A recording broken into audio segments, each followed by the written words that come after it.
first Mac was 1970. Can I say it was a lot of fun? It was, actually. How many have I done? I've done 36. I think my desire, not only because I'd sailed one design all my life, I wanted to start racing cruising boats, because I figured by the time I got to be 30, I was going to be 40, and then I was not going to be able to get around in the one designs as quickly as I once could. And my dad would not take women on the Chicago Mac race, ever. So I think I was kind of feeling put down about that. I understand his reasoning, because men were gentlemen back then. And it was a time for the crew to be able to cuss and swear and tell dirty stories and run around as people do, kind of half naked, if not all the way.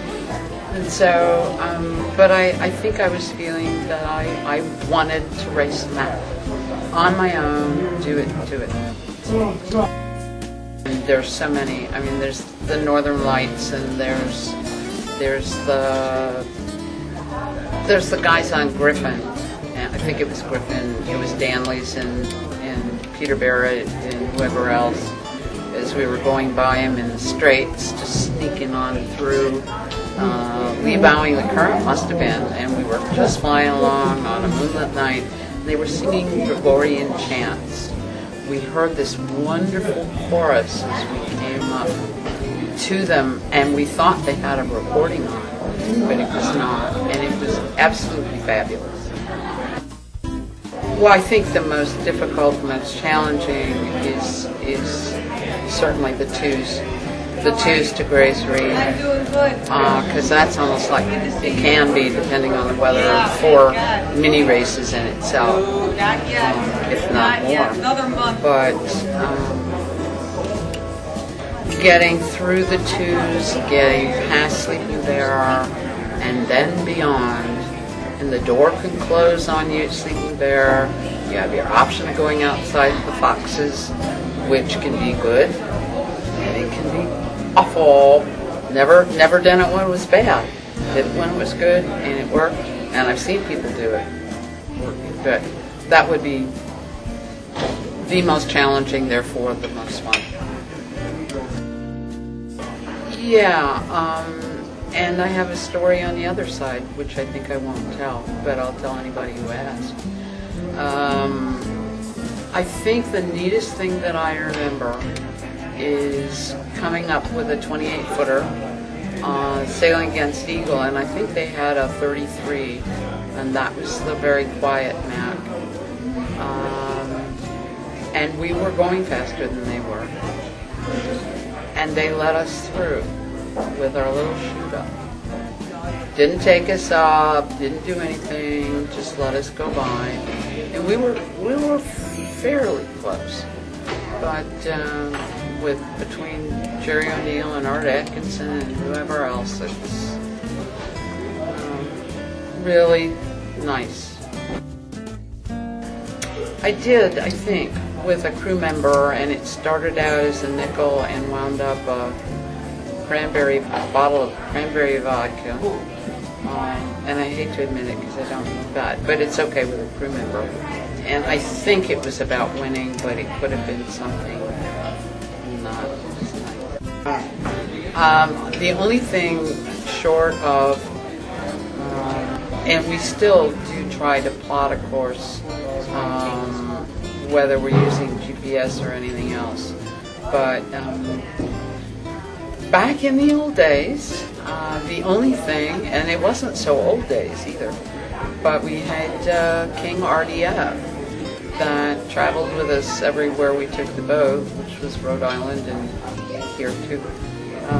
And you had to bring those up on deck and focus them to what you thought your nearest port was and try to get a reading off that. And it was very strange.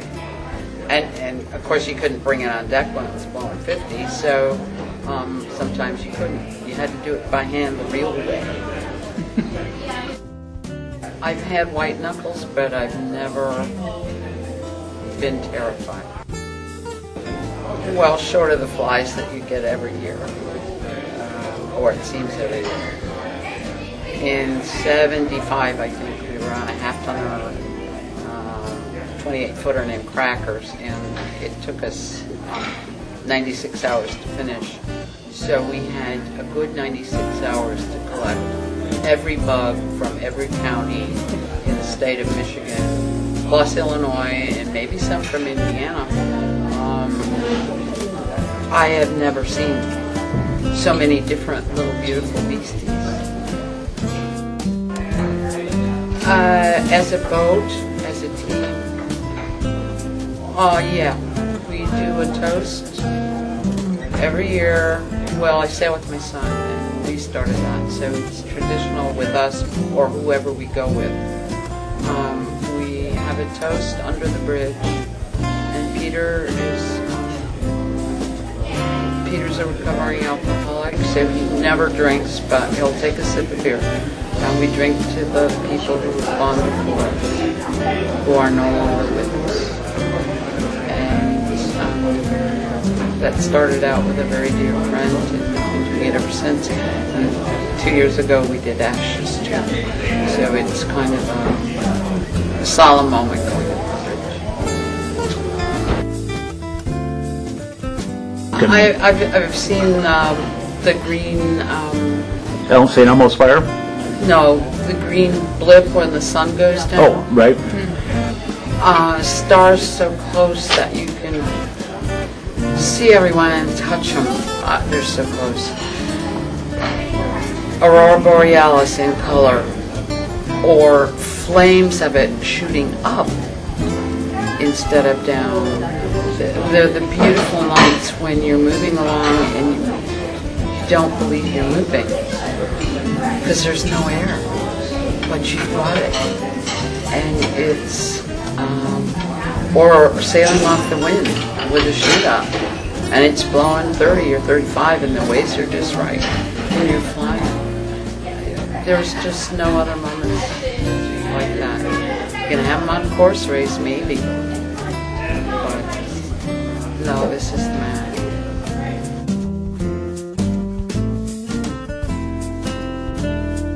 Yes, sir. On a T10. It would be us. Rick Strokey's boat, us.